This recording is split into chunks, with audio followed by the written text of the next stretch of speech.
In Titus 2, older women are commanded to teach what is good so they can help younger women love their husbands and children.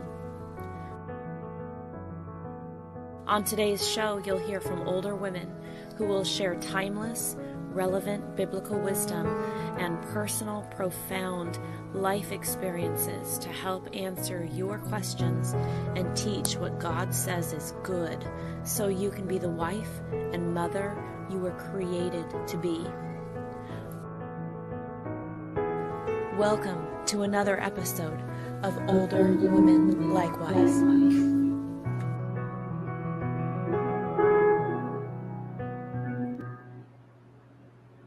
Hello, viewers, and a warm welcome to you on this, our third conversation about aging and death, and doing so gracefully. And what thorough conversations we have already had these 2 weeks. If you hadn't had a chance to catch those first two programs, so thorough.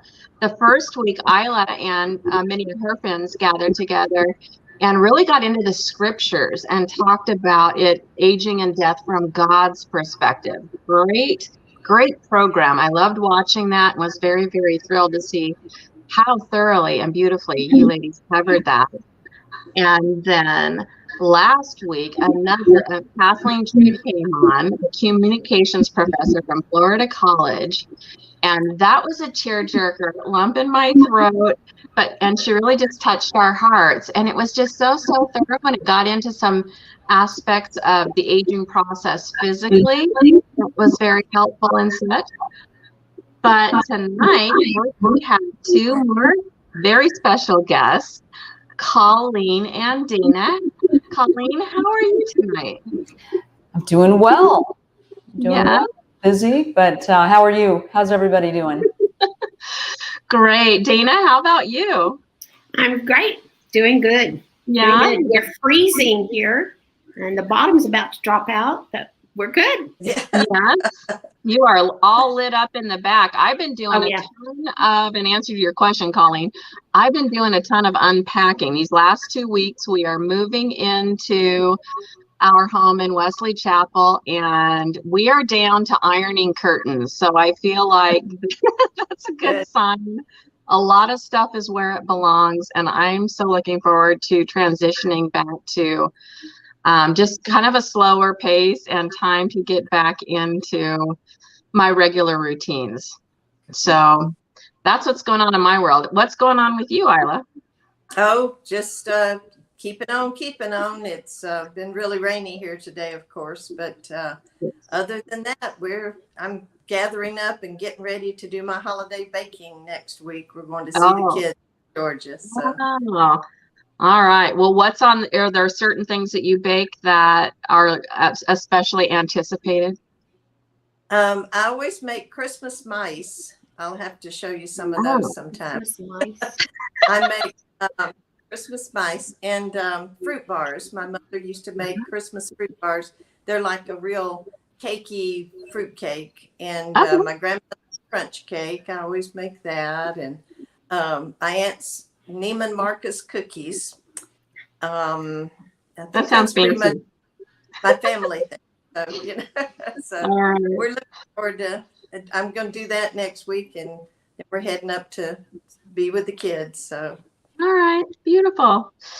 All right, ladies. Well, tonight I'd love to start with hearing your ideas as we talk about the aging process and trying to do what we can to ease the aging process.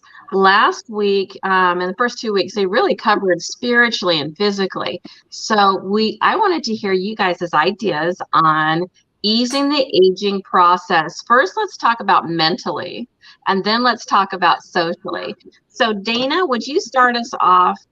What are your ideas around what we can do to prepare for aging when it comes to our mental aspects of our being?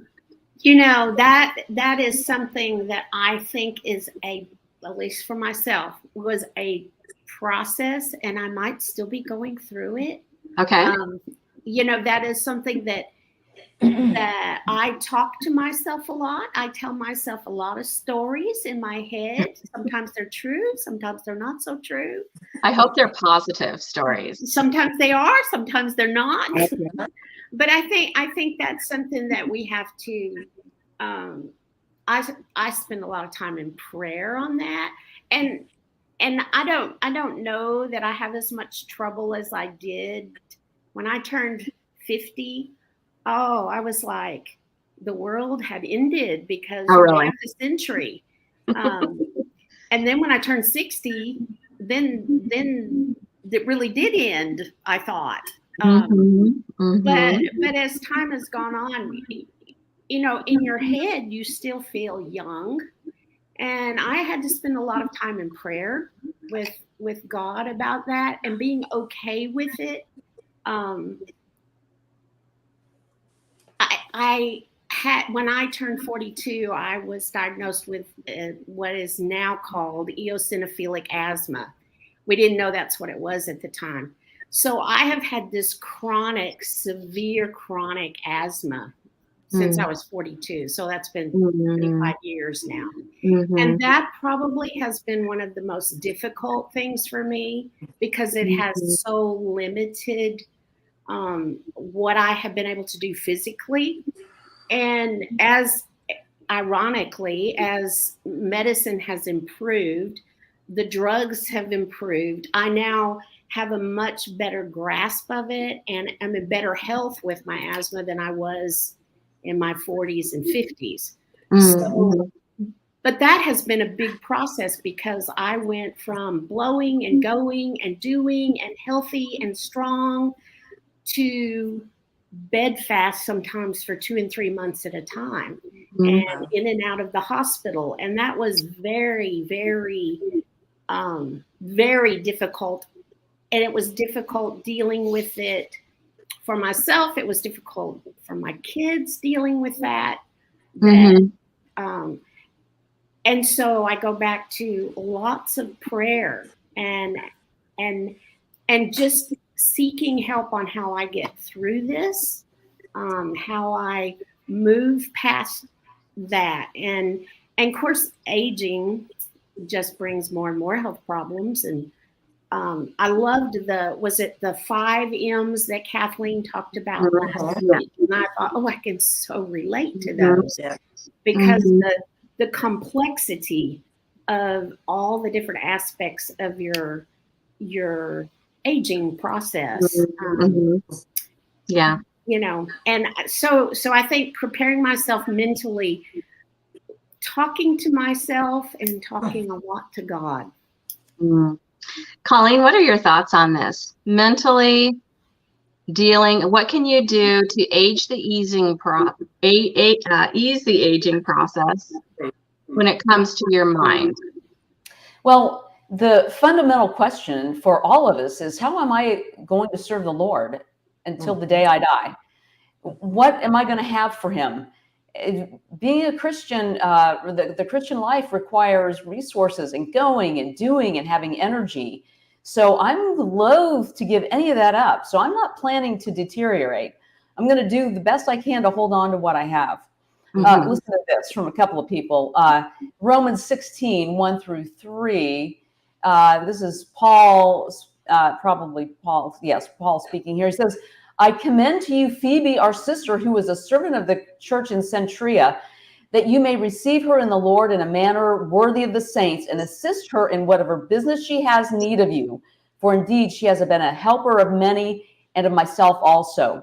And then Romans 16, 3 through 5, greet Priscilla and Aquila, my fellow workers in Christ Jesus, who risked their own necks for my life, to whom not only I give thanks, but also all the churches of the Gentiles. These people are working hard. They're not lying around waiting for somebody to come and give them a sponge bath. So I want them to be my role model. And I know that things happen, and it just may be that someone has to take care of you. But I want to do the best I can, make sure that no one has to take care of me, but I'm out there doing the good work. Jesus said that in John 4, when he was talking the incident of the woman at the well, he told his apostles, my My food is to do the will of him who sent me. My food is the will of him who sent me and to finish his work. That's John 4:34. So we need to always be looking be doing this so we can be a faithful servant and productive. Yeah. Yes. And I think about maybe putting together you guys' ideas. I often, as I look at people at different levels of infirmity, what would I do to stay productive if I ended up in a wheelchair? What would I do? And because I know this woman, Martha Cox, she just passed away this year from MS, I believe. This woman was a dynamo from her wheelchair, on the phone constantly, right? So there's kind of, I think it's very helpful mentally to run through as you look at how all kinds of people are aging. Some are blessed with more health than others. What would I do in this scenario? And just make a plan of what you could do to be productive if you lost this faculty or that, this ability or that. Because we never know what's going to hit us, but everyone can be productive in some way. Everyone. There's so much information out there that so many experts say that really most of the things that plague us up to about age 80 really could be prevented. So many of the things could have been prevented. It's just that, you're losing muscle and bone. Well, you actually start losing muscle and bone when you're 30. Just accelerates as you're getting older. But there are things you can do to hold on to muscle and bone. You can lift weights. You can do other things to hold on to your bone. But if you read this stuff, just read it. And then don't blow off what people are saying. Really think about it and actually don't do it. And actually do it. And don't have to learn the hard way. Just say, okay, well, I see what they're saying. I need to forestall this stuff. And I'm here to tell you, it really does work. I mean, at some point, I guess you will die, but there's no need to plan for deteriorating. Yeah. What you're saying to me really goes along with Ecclesiastes 9:9-10. Whatever your hand finds to do it with all your might, right? Yeah. Really go for it to the ability that you are physically able, to the glory of God. What about socially? Because you guys, a lot of people, as they age, they tend to socialize less. Ila, what are your thoughts? I had worked on a mentally one. Oh, go for it. Go for it. My chance. I do have it. Found so much. Ours is an aging congregation, and I have found so many people have not prepared their mind to be served. I'm hearing an echo, Cindy, and I don't know if we've got our volumes turned up. If y'all, yeah, let's everybody click your volumes down. Just kind of click it down just a little bit, and so we don't echo back again. All right, let's try that. But I think we have to prepare our minds to be served. In Acts 20:35, it's more blessed to give than to receive. But so oftentimes people that will not allow anyone else to give to them, to do for them, they, as one person said, I was reading on Facebook an article that, you're stealing me, you're robbing me of my blessings because you won't help you. But it takes a mindset. Our mindset is, I can do it myself. I'll take care of things. I'll struggle along. But as we get older, we have to prepare ourselves to be served and to appreciate those who are serving us.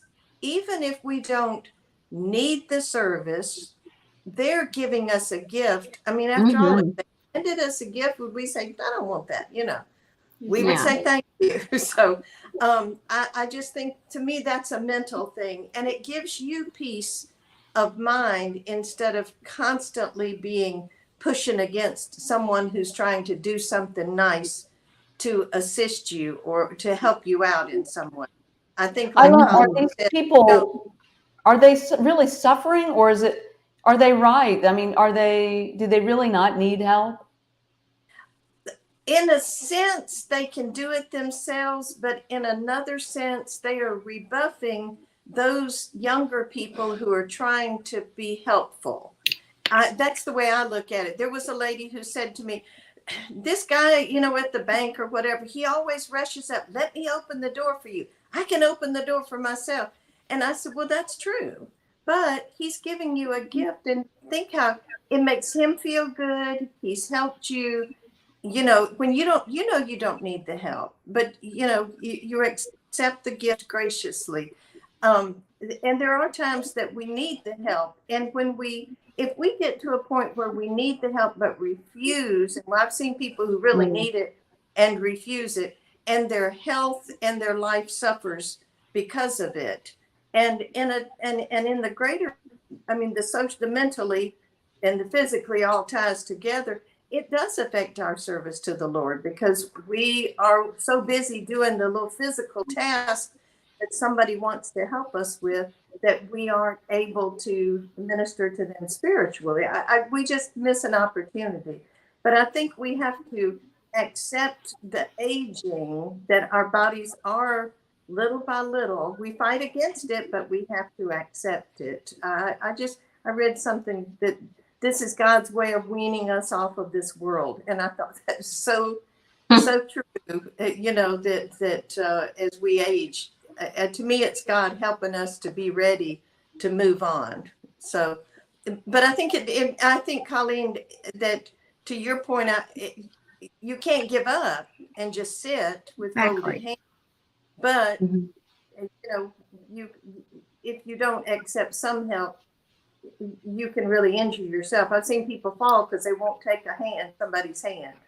Well, when I think about some of the lengthy time periods I have spent literally in bed, getting up and going to the restroom was an extreme effort, and you're on oxygen and et cetera. That doesn't mean that you cease working for the Lord. It's just you work in a different way. Yeah. I get a lot of writing done in the winter. Yes. And it's just, I get a lot more writing done in the wintertime because that's where I'm going to be. I am glad you brought that up. Write your memoirs if you have time. If you're bedridden, write your memoirs in such a way that teaches important lessons of how you overcame through the strength that God supplies. There's something you can do. Absolutely. If you end up in a wheelchair, but you can write. Write down and share answers to the hardest questions in life. Put that in writing. On your phone app, you could create a podcast. You could share what you've learned. Record your inspiring stories. And, there's all kinds of apps to make that available to others. Cindy, could I answer your question about staying mentally strong? You want to go to that one, or? Yes, please do, Colleen. Well, here's one I thought of. I've been reading this book. This is a book. My mom had this on the shelf all my growing up years. It's by Dale Carnegie, called How to Stop Worrying and Start Living. Of course, this isn't the copy she had, but written in the 1940s. Have any of you ever heard of that book? Oh, I've read almost everything that Dale Carnegie has written. Yeah. Okay. And so you know where I'm going to be going with this. Surround yourself with positive people. Yes. Surround yourself with positive people. If you have a bunch of Debbie Downers in your family or around you, then we still love them, but don't let them bring you down. You just can't. This one of the little testimonials in here was a guy that had stomach ulcers, and he was miserable. This was during World War II. He had been a salesman, but then he had to go work in a factory, and he realized it was. He was upset because he wasn't in the job he loved, which was sales. And so he changed that. He went back to his old job, and things started to change. But what he realized was, he said, you can catch positive, healthy attitudes just from the people around you, just like you can catch bitterness and negativity from the people around you. He said, I had always heard that. I had heard it dozens of times. But I had to learn, and he said, it's the most important lesson I have ever learned in my life. But he said, I had to learn it the hard way. Yes. Just learn it so you don't have to learn it the hard way. Find Yeah. positive, forward-thinking people. They may make you feel a little intimidated because you're not used to that. Maybe they put things out there for you that are challenging to you, but stay with them because they're the ones that will help you. Being around positive people. And that helps with what Dana was talking about self-talk, right? You talk to yourself, as you talk to yourself, talk to yourself like someone you care about and someone that you love and someone that you want to have a bright future. Because and hunt down. I used to write down 5 things every day that I was thankful for. And I do a lot of other journaling prompts now, but it taught my brain to look for it. Like, oh, there's number 3. Oh, there's number 5. I am looking for blessings to happen. And you know what? You find what you're looking for. So great thoughts. Yeah. What about socially? We have a good comment too. Karen Whitman says, pressing on with joy. Joy and positivity, always looking for ways to serve, will keep us vital. The Lord expects us to be useful until the end. Thank you. It's a good thought. Beautiful. She kind of wrapped up all of our thoughts into just a couple of sentences there. That's fantastic. So socially, what can we do? Creative ideas about not isolating ourselves, and because that can be a natural inclination that's often seen. On a practical level, Dana, you want to start us off on that one? I would say if there's ever an isolationist, it's me. That's a natural tendency for me. Oh, really? I always laugh, and this is a joke, but I say I really enjoy my own company, and that is something that I have to that has to be a deliberate process for me to make certain that I am spending time with other Christians, that I am making sure I'm influencing other Christians. We had ladies Bible class on Tuesday, and that was one of the discussions that we talked about, was that how important it is that we as Christians spend time together, and how easy it is for us to, and especially if as we get older, as we don't feel as well, et cetera, then you tend to just stay in, and the weather's cold, but we can have someone come to our house. We can always get on the phone. We can, we can text, we can Facebook, we can do all that. I don't do all that. But we need to make certain that we are spending time together. And I think an incredibly good way to spend time together is find ways to study with other people, whether it's the best.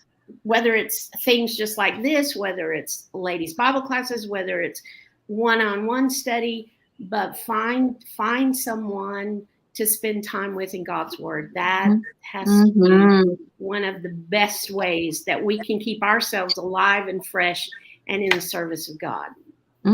Just get it on the calendar, right? Yeah, exactly. I mean, I have certain things on my calendar, and those are, we have a ladies' Bible class once a month on Tuesdays. That's on the calendar. I have other social things and other studies that are on the calendar, and those are a priority. And we can all do that, but we also need to, and the Bible talks so much about hospitality, and that a Christian needs to participate in hospitality. And that's one of the requirements of an elder, is that he's given to hospitality. That is something that our culture is lacking in terribly. And that, I think that has that undercurrent of that lack of hospitality. We don't even know each other often in our own local congregations because we don't have each other in our homes, and we don't go to each other's homes. And that's when you really get to know somebody. Get out the calendar, fill it up. Is it going to be every other Friday night? Is it going to be every Friday night? Is it going to be, just make a plan and carry it out. Right. Ila, did you have anything you wanted to add on socially before we get Colleen's ideas? I think it's really important as you age to make friends who are younger than you are.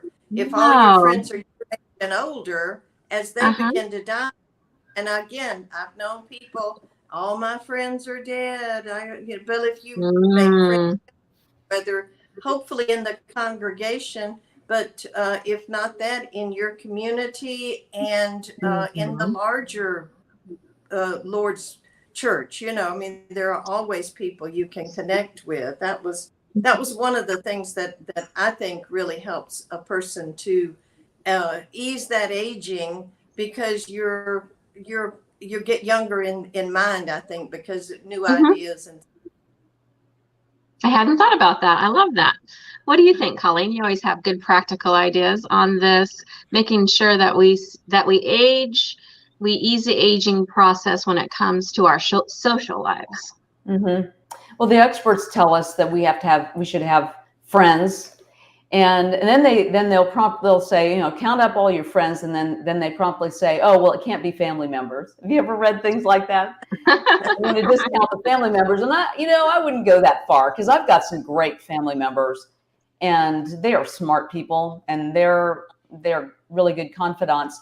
But I do think we do need to find friends, and I love what Ila said. I was going to say that too. So that was really good, that you should have people that are younger. You don't want them all to be the same age, because you could get to that age where they're all gone. But what would any of you suggest for, like, I'm thinking maybe it's the younger people that ought to try to make the relationship, the friendship, because if an older person is not socially strong, then perhaps it's the younger people that should start the ball rolling with developing a friendship. Yeah, I think, whoever reaches out first, that's great. But it shouldn't all be on the older women. It could be on the younger women as well, as long as it happens one way or the other. And just to be forthright with it. I mean, I think one thing I would throw out there, I know I've said this before, meetup.com. If you're into, no matter what hobby you have, no matter how rare that hobby is, if you go on meetup.com, you'll find other people that, like, okay, so it's crochet, you all get together at the coffee shop and you meet all these people in your community who love to do what you love to do. Gardening, hiking. There's hundreds and hundreds and hundreds. There's this list of interests, and you just show up. The whole community, you just show up, and we've done Bible classes that way. We invite the whole community, and we just show up. People show up from all kinds of backgrounds, religious backgrounds, and you just read the Bible together and see what happens. So I would throw that out there. I think that's a really good point, that we should each reach out to other people. If we're younger, you shouldn't just have relationships with people your age if you're a younger person, because you're missing that wisdom of older members of your congregation, of older sisters in Christ, that can help you, could be a good friend to you. And on the other hand, you should reach to the younger children. I mean, if you're 16, there's somebody 12 who thinks you are the best. Reach out, if you're 20, you're just 5 years younger. But we should reach out to one another to be friends. I think that oftentimes I've seen with older people, they get much more judgmental and critical as they get. I don't think it's 100%, but I think that it is beneficial if, as an older person, as we are aging, if we can be more supportive of what we can be of, and just to tell somebody how they did something well, and encourage the young women who are teaching classes, or anytime I see a mother whose children are not pitching a fit or tearing up the place, I always say, "Oh, your children are wonderful. You're doing a good job," and just try to encourage, because makes such a difference with people. And I think it helps us to feel like that we're helping the next generation. One of our viewers, Marcia, says, we eventually hand over the baton to the younger people in our congregation. And, you know, we need to encourage them also. It's another way of serving, just that encouraging word. I needed that reminder, Ila. Yeah, to kind of get out of my own head and notice the things that are a good example around us, and encouraging the souls around us. You know, one of the things that I try, not that I always successfully do it, but I try to remind myself when, you know, the young people, they dress funny, they do their hair funny, they don't even drink the same coffee as we drink, et cetera, et cetera. I try to remind myself I was raised in the 60s and very early 70s of what we looked like and what we dressed like and what we did. And I think as peculiar as younger people may appear to us, so did we. And if they're not in sin, it just really doesn't matter. And we need to think about those things. And I know how I felt when I saw older people in the congregation, in the church, in the community. They don't want anything to do with me when I was younger, or I was intimidated by them, or I felt they were so above me. I should make certain that young people in my life never feel that way about me. That I love them just because they are who they are. And we need, you know, as you said, Ila, we need to not be so judgmental. And we need to make certain we don't make younger people feel like I felt, maybe you didn't, but I often felt that way.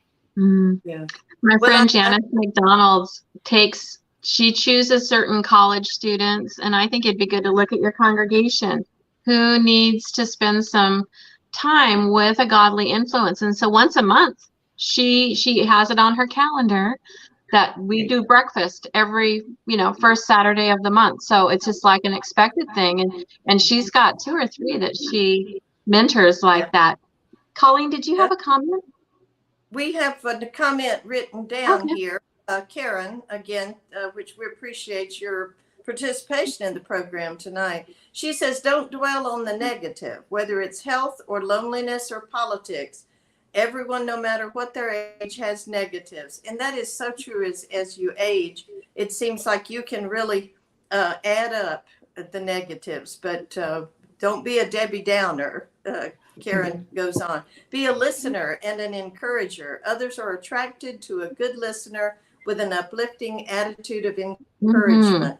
And like Dana was saying, so often things are different. It's strange to see somebody with their hair fixed different than what I'm used to. That doesn't mean it's bad. And that doesn't mean you can't say, what a beautiful shade of blue. I mean, so sometimes we're so sure, as my grandmother used to say, I wouldn't say anything except I know I'm right. And, she's so certain.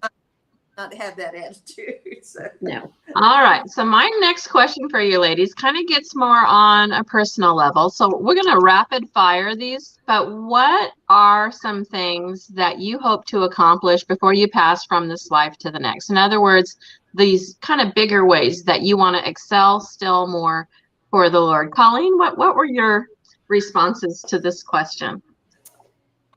Well, my plate is full of salvation tasks now, and so I don't see any lull in sight.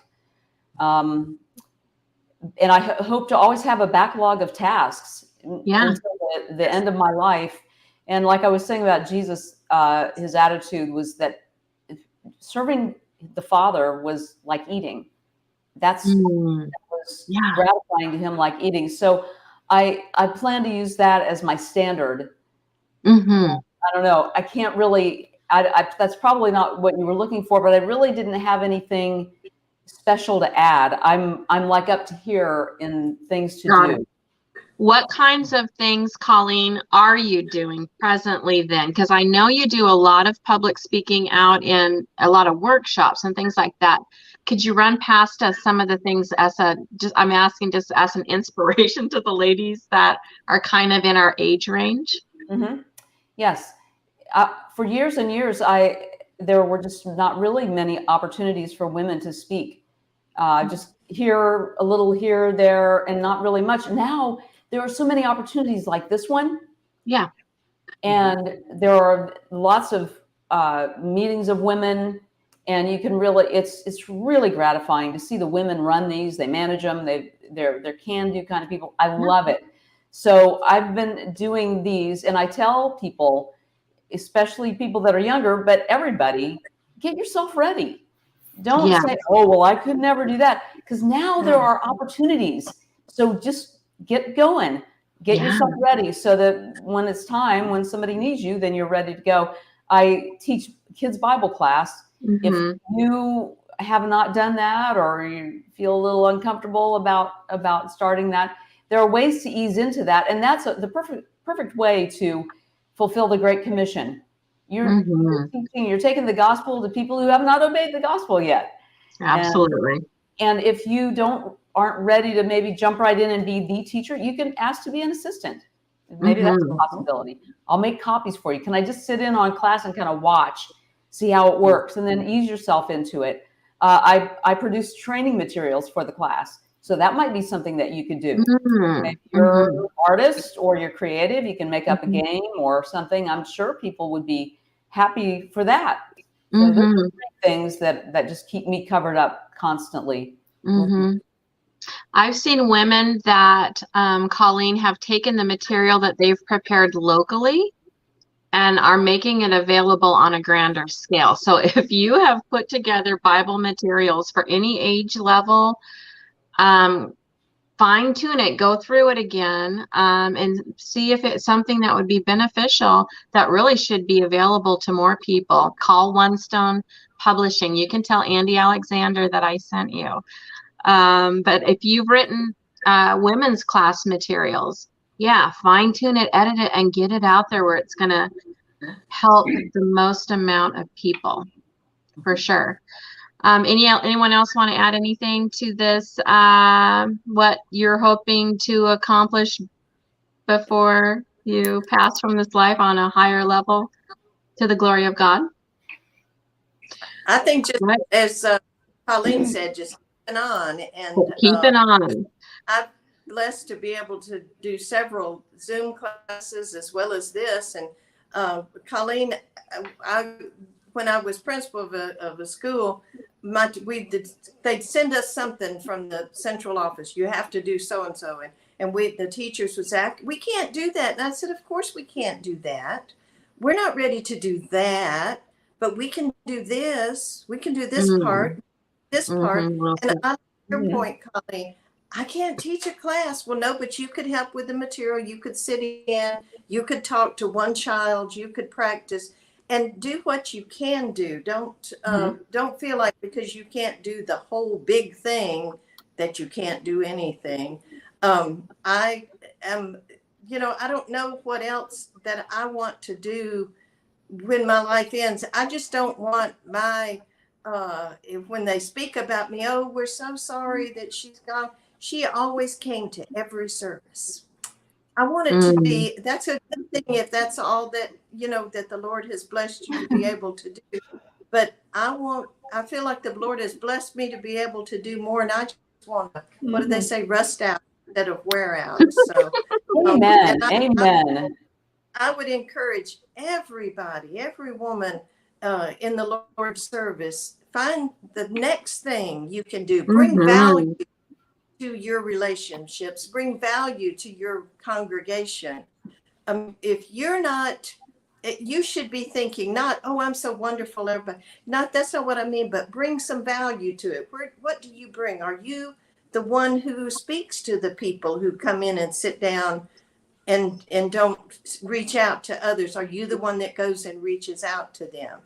Are you the one that says to that kid that looks like nobody really likes me, I like the way you've done so and so, or it's such a pleasure to have you here. You, to the older person who only is able to be at the worship services, you inspire me to be there. You know, when you're there, I feel like I can keep going. And just, you can't do the big thing. If you can't, you can't. But do the little thing, working up to the big thing, you know. So let me just add something here. I love to write, and that is one of the things I wrote. I have 3 books left that I have in my head that I want to write. Oh, yeah. 3 more at least. 3 more at least. But with that said, there are a lot of young ladies out here, far younger than me, that are good writers. And I know that. And so I'm saying to you, write, because we need that. Yes. And you know, we are aging and we are nearing the end of our lives, but you're not. And you know, I look back at ladies' Bible class material, and for many years there just hasn't been much available, except what ladies that wrote in the 50s and 60s. And that material, I know it's good material, it's biblical and so on and so forth, but it's old fashioned. And you know what I'm saying? Well, so is my writing going to be old fashioned someday. And I think we as sisters in Christ, we have a lot of opportunities to write, and publishing is very accessible. You know, Cindy said, call Andy Alexander at One Stone. That's a great place. Mine books are published through Spirit Building, and there are other ways. And I just encourage, if you have that ability, please do it, because there's a need. There's a need. Well, and you know, I think and publishing in the written form in a book is fabulous. It's not the only way. No, you know, exactly. Vlogs like this. Exactly. And we've got young ladies who are doing that, and you know, that is not my forte. I'm not interested in doing a blog. But I know some people are very good at that, and just we need to figure out where we can do that. But I know that I know some young ladies who have written books, and they won't get them published because, well, nobody will want to read them. Well, you don't know that, and And Dana, what are some topics that you would recommend if someone was thinking about writing a book? Or do you see some topics that are needed? I feel like we need some topics. We need some material on, how do I want to say this? Purity, dating and marriage, the same old topics, but in a fresh voice. Yes. And I might situational things. I'm sorry, what were you saying, Cindy? I might plug at this moment Sarah Gentry's podcast, right? Yep. Sarah Gentry is a young woman in her early 20s who is creating podcasts, I think along with a younger sister now, on the topic of purity. And so, yes, when the 20 and 30-year-olds, if they will encourage their generation about all the benefits of honoring God's laws and principles on that topic, yeah, they can put it in a fresh way. I mean, a lot of, no matter who speaks it, I mean, that is timeless, very timeless. And what a life timeless, but at the same time, I'm going to address it in a different way than a 20-year-old's going to address it. And that is, Mm-hmm. my daughter's 45, and when she speaks and when she writes stuff, it is very different from when I speak and when I write. And Mm-hmm. and I feel like that I can reach a broad spectrum of ladies, but I'm not naive enough to think that it's not Mm-hmm. limited. And Mm-hmm. and I encourage young women, younger Mm-hmm. women to, we need to prepare ourselves, but that is something you can do, and you can, if you've got that ability, I encourage you to use it. And It I is think, needed. Colleen, your question, I would love to see some younger women writing, especially about how women can evangelize. Obviously, I'm not Mm-hmm. public speaking, in a mixed assembly, but how can young women at school, college, early, married life, or in a working situation, mothers with children, what are some ways that some opportunities they can take and evangelize? And because, the ways that we would think of it's older women are not available, or Exactly. it's just dated information. That's the And word. Yeah. that would be really good information to encourage everybody to evangelize in this new age. Mm-hmm. Well, I really, really appreciate all of these wonderful, wonderful thoughts that you all have shared tonight on this topic of aging and death. All things to the glory of God, even when it comes to aging and death. And so we can look at those two realities with complete confidence. We can be fruitful to the very, very end and glorify God to the very, very end. There's a beautiful, beautiful verse that I wanted to conclude with tonight, and that is Isaiah 46:4, where God says, "Even in your old age and gray hairs, I am He. I am He who will sustain you. I have made you, and I will carry you. I will sustain you, and I will rescue you," unquote. So we'd all do well to just visualize ourselves being sustained and rescued by God. I mean, even in our old age, when we can, if we get to the point at the very, very end where we can no longer move, we will be carried by Him. So let's have complete confidence about this very, very natural experience that God has planned for each and every one of us. Ila, you got some last minute announcements for us?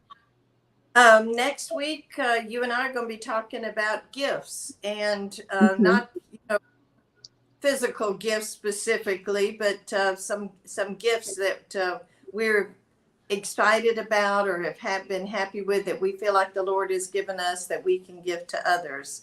And so I'm looking forward to just sitting down with you to talking Yes, about just that. the two of us. Yep. In the meantime, and we thank so much Colleen and Dana for being with us. Thank you. Thank you. We really have enjoyed it and look forward to in 2023 spending more time with you all. Thank you for being with us. In the meantime, be sure to watch Answering Religious Error on Tuesdays at 8 p.m.